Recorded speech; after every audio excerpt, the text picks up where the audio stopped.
Noong March 28, 2013, nagdesisyon ang pamilya ng kaibigan ko na si Baby Girl na pumunta ng Capiz para dumalo sa kasal ng kanyang tita.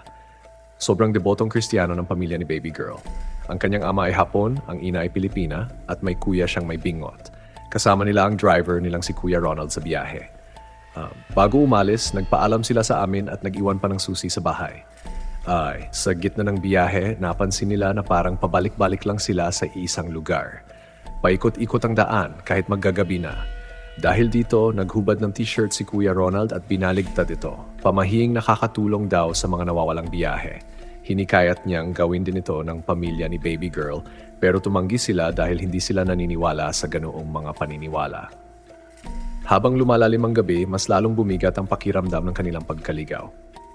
Nang tangkay ni Ate Rowena, ina ni Baby Girl, na i-text ang aming nanay para humingi ng tulong, nadiskubre niyang walang signal sa paligid. Wala ni isang bahay kundi puro puno lamang ang nakikita nila. Ilang oras pa ang lumipas bago sila nakakita ng baryo na puro gawa sa kahoy ang mga bahay at walang kuryente. Desperado na sila at nagpasya silang makituloy doon para magpalipas ng gabi. Pagdating nila, may mga taong nakatambay sa labas at isang ale ang tumugon sa kanila. "Magandang gabi po, naliligaw kami. Pwede po ba kaming makituloy kahit ngayong gabi lang?" Tanong ni Kuya Ronald. "Oo naman," sabi ng ale. "Pasok kayo, parang namumutla na yung mga bata. Marami na rin ang naliligaw dito." Pagpasok nila sa bahay ng mag-asawa, bumungad ang mainit na pagtanggap sa kanila. Natuwa sila sa kabutihan ng mga ito, kaya't kumain at nakipagkwentuhan pa sila hanggang sa hating gabi. Ngunit nang tulog na ang lahat, si Baby Girl lang ang hindi mapakali. Sanay siyang matulog na may aircon, kaya't pakiramdam niya ay nangangati siya. Habang nagkakamot, narinig niya ang usapan ng mga kapitbahay sa labas ng bahay. "Matagal na rin simula nung huli tayong nakatanggap ng bisita. Ano?" sabi ng isa. "Oo nga, tagal din nating nagtiyaga sa mga hayop lang dito," sagot ng ale. "Masarap ang hapunan natin ngayon, marami-rami tayong busog." Kinabahan si Baby Girl at ginising ang kanyang ina. Narinig din pala ni Ate Rowena ang usapan at agad na kinutuban. Umiiyak na si Baby Girl sa takot, kaya't ginising nila ang buong pamilya at si Kuya Ronald. Agad nilang hinanap ang paraan para makatakas.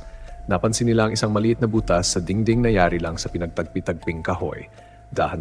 Dahan-dahang tinungkab ni Kuya Ronald at ang tatay ni Baby Girl ang mga kahoy hanggang sa maging sapat na ito para makalusot sila. Maingat na lumabas ang ama ni Baby Girl para tingnan kung may tao at sa kabutihang palad ay nasa likod ng bahay ang labasan ng butas. Nagmamadali silang isa-isang lumabas at nagtatakbo papunta sa kalsada. Nasa gilid na sila ng kalsada, nanginginig at umiiyak sa takot, lalo na nang makita nilang may nakasunod sa kanilang mga anino. Makalipas ang ilang minuto, sa gitna ng takot at kaba, may dumating na tricycle. Napansin nilang ang driver ay kamukha ni Jesus, nakaputing damit na mahaba at mapayapang mukha. "Sakay na kayo kung gusto niyong abutan ng umaga," sabi ng driver. Sumakay silang lahat at tahimik na nanalangin habang bumibiyahe.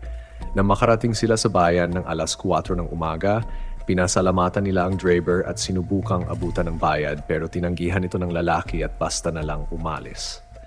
Sa bus pauwi ng Manila, walang tigil ang kanilang dasal at pasasalamat sa Diyos. Pagdating sa amin, nanginginig at umiiyak pa rin sila sa takot. Isa ang kanilang kwento at dama ang takot sa kanilang mga mukha. Hanggang ngayon, kinikilabutan pa rin ako tuwing naaalala ko ang kwento nilang ito.